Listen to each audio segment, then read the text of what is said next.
안녕하세요. 저는 올해로 34살에 결혼한 지 6년 차가 된 여자입니다. 남편과 저 사이에 아이는 아직 없어요.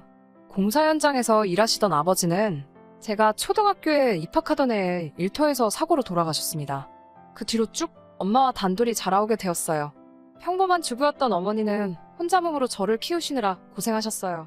그냥 평범한 아이였던 저에게 어떤 기대를 하셨던 건지 고향의 재취자리를 알아놓으셨다는 할아버지의 말에도 엄마는 저의 교육을 이유로 시골로 돌아가지 않으셨습니다. 그 고집 때문에 엄마는 다른 친척분들과도 연을 끊고 살아가시게 되었어요. 갖은 고생 다 하시면서 저를 키워주셨고 저도 그 기대에 부응하고자 서울대는 아니지만 서울에 있는 명문대에 입학을 할 수 있게 되었습니다. 그때까지도 나아지지 않던 가정 형편 때문에 대학교 입학을 포기하고 저도 취직 전선에 뛰어들고 싶었었지만 엄마는 제가 좋은 대학을 졸업하면 더 좋은 기회를 가질 수 있다고 하시며 제가 회사에 취직할 때까지 저를 도와주셨어요. 유난스러운 부분이 있었지만 반대로 생각하면 정말 저만을 위해 살아오셨다고 해도 과언이 아닐 정도로 저와 관련된 일이라면 모든 일에 엄마는 발벗고 나서주셨고 저에 대한 기대를 저버리지 않았습니다. 그런 친정엄마와 저는 정말 애틋하게 지냈습니다. 정말로 남들보다 뛰어난 것 하나 없는 저였기 때문에 대학교를 졸업하고 평범한 회사에 취직하게 되었지만 취직이 결정된 그날에 엄마와 서로 부둥켜 안고 하루 종일 울었습니다. 그렇게 저를 아껴주시던 어머니를 2년 전에 잃고 말았습니다. 엄마를 잃은 충격보다 그로 인해 벌어진 어이없는 사건에 대해서 한번 이야기를 해보려고 합니다. 남편은 제가 회사를 다닐 때 만나게 되었습니다. 동갑내기라 그런지 친구 같은 모습이 참 좋았던 남편은 서글서글한 그 성격에 제가 사랑하는 친정엄마에게도 너무 잘했습니다. 집에 여자만 둘뿐인 걸 알게 된 남편은 발벗고 나서서 저희 모녀를 참 많이 도와줬어요. 저는 남편에게 많은 호감을 느꼈고 그렇게 1년 정도의 연애 기간을 보내고 결혼을 하게 되었습니다. 저희 집이 사정이 좋은 편은 아니었지만 그렇다고 남편의 집과 비교했을 때 엄청나게 큰 차이가 나는 정도는 아니었습니다. 남편이 모아둔 돈과 시댁에서 돈을 어느 정도 해주셔서 대출을 끼고 서울에 집을 구해서 신혼생활을 시작하게 되었습니다.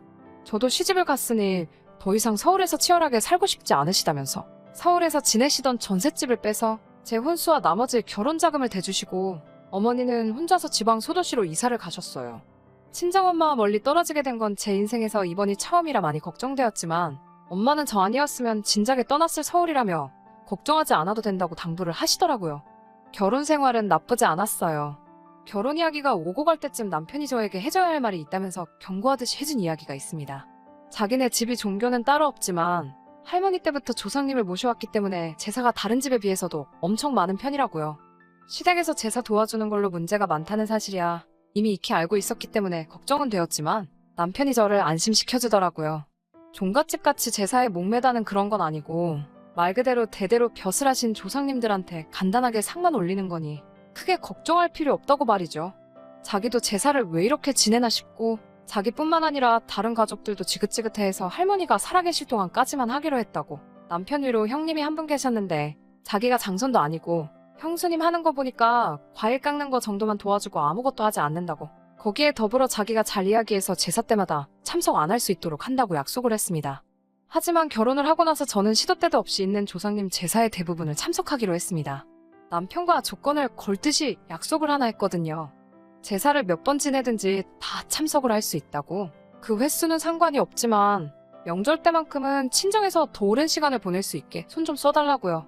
이미 이런 사정을 알고 있던 시댁에서도 달가워하지는 않았지만 그런 점을 이해해 주셨고 남편의 도움으로 명절에는 점심 저녁 식사만 하고 바로 친정으로 출발할 수 있게 허락해 주셨어요. 그래도 다른 남편의 형제들도 있고 해서 명절날이면 새벽같이 시댁에 올라가서 제사 준비를 돕거나 하는 걸 빼먹은 적은 한 번도 없었습니다. 그리고 결혼한 지 3년 차가 되던 해에 시할머니께서 돌아가시게 되면서 조상님께 매번 제사 드리는 걸 달가워하지 않던 시댁에서도 제사를 줄이기 시작해서 오히려 명절 때도 따로 제사를 안 올리게 되었습니다. 그리고 엄마가 돌아가신 2년 전 추석 연휴가 시작되었어요. 아직도 그날을 생각하면 후회가 많이 남습니다. 이래 시작은 시댁에서였어요. 평소처럼 새벽 일찍 도착해 명절 음식 준비를 도왔습니다. 시가에서 모여 저녁 식사가 끝나고 뒷정리를 전부 도와드린 뒤에 친정으로 출발할 준비를 하고 있었어요.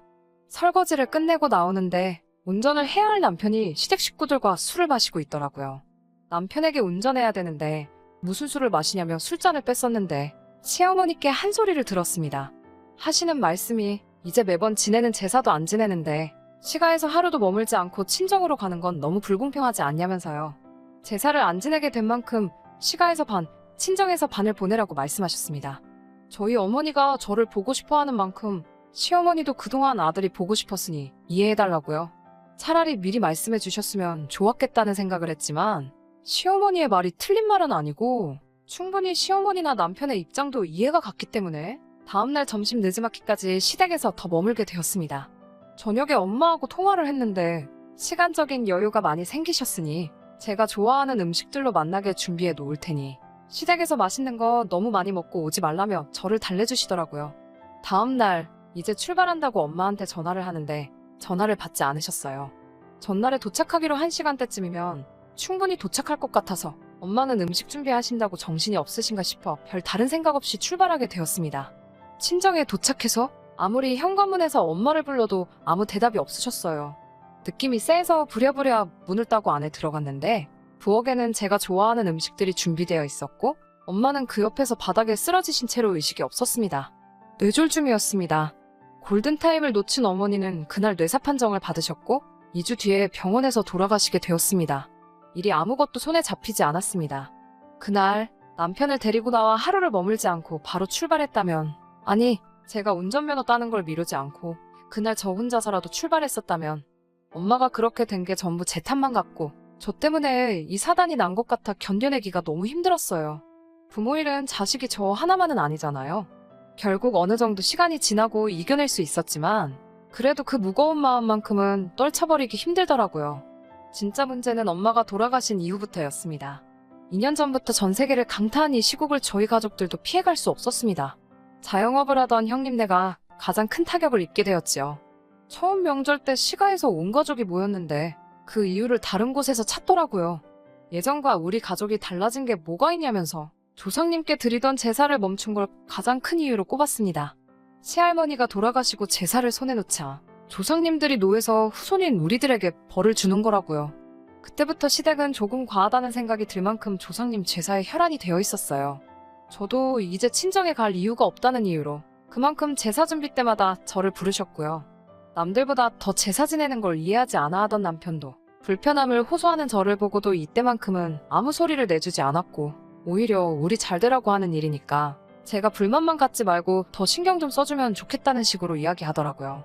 남편이 제게 생각해보라고 우리 사이에 아이가 생기지 않는 이유가 자기가 제사에 소홀했기 때문에 조상님들이 벌을 주고 있는 걸 수도 있다고 말하면서 늘 조상님 제사에는 관심 없어 하던 평소와는 다른 모습을 보여줬습니다. 제사 준비는 시할머니가 계시던 시절보다 더 심해졌고 그만큼 음식에도 그때보다 신경을 더 썼기 때문에 제사가 있는 날에는 연락을 받고 새벽바람부터 시가에 도착해서 준비를 했어야 했어요. 하루는 조상님이 정해준 길일이라며 저와 남편이 서로 몸을 깨끗이 하고 새하얀 옷을 입고 제사를 드린 후 그날 밤에 시도를 하면 아이가 들어설 거라는 어디서 말 같지도 않은 걸 듣고 와서는 제사를 지내고 나서 애 만드는 건 1시간이면 되겠냐고 말하고는 온 가족이 집을 비워주더군요. 배려랍시고 온 가족이 밖으로 나갔다지만 남편과 제가 집이 빈 사이에 뭘 했는지 다 알 거 아니에요. 더군다나 우리 집도 아니고 시댁에서 말이에요. 그 와중에도 진지하게 달려드는 남편을 떼어내느라 아주 미치는 줄 알았어요. 하지만 그런 시댁의 어이없는 노력에도 전 세계적으로 악화되어만 가고 있는 이 시국이 조상님께 제사 몇 번 드린다고 끝나는 일은 아니었어요. 자영업을 하면서 타격을 입은 형님네는 거의 회복이 불가능해 보였습니다. 급기야 형님네는 길바닥에 나앉을 정도가 되었고 엎친 데 덮친 격으로 시아버지도 건강이 안 좋아지셨어요. 남편과 저 사이에 아이는 당연히 생기지 않았고 거기에 더불어 남편의 회사에서 인원 감축을 준비 중이라는 소문까지 나돌게 되었죠. 제사에 큰 의미를 두지 않는 남편도 이때쯤부터는 역시 그동안 제사를 안 드려서 그런가? 하면서 자신 없는 모습을 보이더라고요. 그러던 어느 날 갑작스럽게 시댁에서 연락이 왔어요. 제사가 있다고 해서 남편과 둘이 시가에 방문을 했습니다. 이미 형님네까지 참석해서 준비를 하고 있었는데 그날 그 자리에는 모르는 사람이 한 명 있었어요. 형형색색의 옷을 입고 누가 봐도 무당으로 보이는 사람이 한 명 있었습니다. 그 사람은 들어오는 저를 보고는 가까이 다가와서 다짜고짜 인연이냐? 라고 말하며 제 얼굴에 손에 쥐고 있던 쌀을 뿌려버리더니 앞귀는 물러가라 하면서 요란하게 굿을 시작하더라고요. 저는 어안이 벙벙해서 그 장면을 그대로 보고만 있었는데 어디서 구했는지 제사상에 올라와 있는 우리 엄마의 사진을 보고 정신이 번뜩 들었습니다. 그 무당은 이리저리 돌아다니면서 혼잣말로 계속 짓거려대다가 다시 어디서 쌀을 한 줌 집어와서 엄마 사진에 뿌려버리더니 쌀이 가득 담긴 바가지를 제사상 앞에 올려놓더라고요. 그러고선 제 손을 잡아 끌고 와서 저보고 엄마 사진 앞에 놓아둔 바가지를 밟아서 어서 깨부수라고 하는 거 아니겠어요. 그래야 엄마가 구천을 떠나 좋은 곳으로 가신다고요. 저는 도무지 이게 뭐하는 짓인가 이해를 할 수 없어서 이게 다 뭐하고 있는 거냐고 있는 대로 소리를 질렀지요. 우리 엄마 사진이 여기 왜 있고 이게 지금 뭐하는 거냐며 한참을 화를 내고 있으니 시어머니가 제 팔을 잡아 구석으로 끌고 가서는 설명이랍시고 한다는 말이 저분이 아주 용한 분이신데 집안에 생기는 우환들이 다 저희 엄마가 혼자 돌아가신 게 억울해서 성불하지 못하고 구천을 떠돌면서 시댁에다가 복수를 하고 있는 거라고 다 저와 제 남편이 잘 되게 하기 위해서 하는 거니 저보고 빨리 시키는 대로 하자고 저를 설득하더라고요. 어이없어서 남편을 쳐다봤는데 항상 제 편을 들어줬던 남편도 이게 별다른 의미가 있는 게 아니라 장모님 좋은 곳으로 보내드리려고 하는 거니까 나쁜 쪽으로만 생각하지 말라며 오히려 저를 설득하는 게 아니겠어요? 남편의 그런 모습에 화가 또 나서 넌 이걸 다 알고 있었는데도 나한테 아무 말도 안 한 거냐고 화를 냈더니 고개만 숙이고 아무 대답도 못하고 있더군요. 아무리 엄마가 그날 돌아가셨다는 게 천명이었고 거스를 수 없는 일이라고 한다고 해도 이건 해도 너무한 거잖아요. 그동안 엄마가 돌아가신 것에 대해서 저는 항상 저의 부족함을 탓했지. 그날따라 하루를 더 머물게 한 시댁의 잘못이라고 생각하거나 그때 왜 그랬냐며 시댁을 탓한 적도 한 번도 없었거든요. 그런 것도 모르면서 이젠 우리 엄마를 집안을 말아먹게 만드는 악귀 취급을 하면서 퇴치를 해야 한다고 하는 개소리를 듣고 있자니 그 순간 저도 눈앞에 보이는 게 하나도 없더라고요. 그 길로 저를 붙잡는 시어머니를 뿌리치고 제사상부터 구판까지 하나둘씩 전부 뒤집어 엎어버렸습니다. 고래고래 소리를 지르면서 그 대단한 시댁 조상들 욕을 하기 시작했어요. 니들 조상이 얼마나 대단한 사람들인지는 모르겠는데 우리 엄마 귀신 하나를 당해내지 못해서 무당까지 불러다가 구판까지 버려야 되는 거냐고 엄청난 조상들 났다고 깽판을 부렸어요.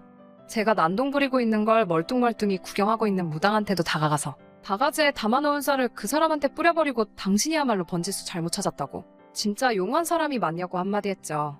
진짜 악귀는 우리 엄마가 아니라 그깟 제사 몇 번 건너뛰었다고 후손들 하는 일도 망하게 만들고 아예 한 명 보내주지도 못하는 저 사람들의 조상들이야말로 악귀지. 애꿎은 우리 엄마 건드리지 말라고요.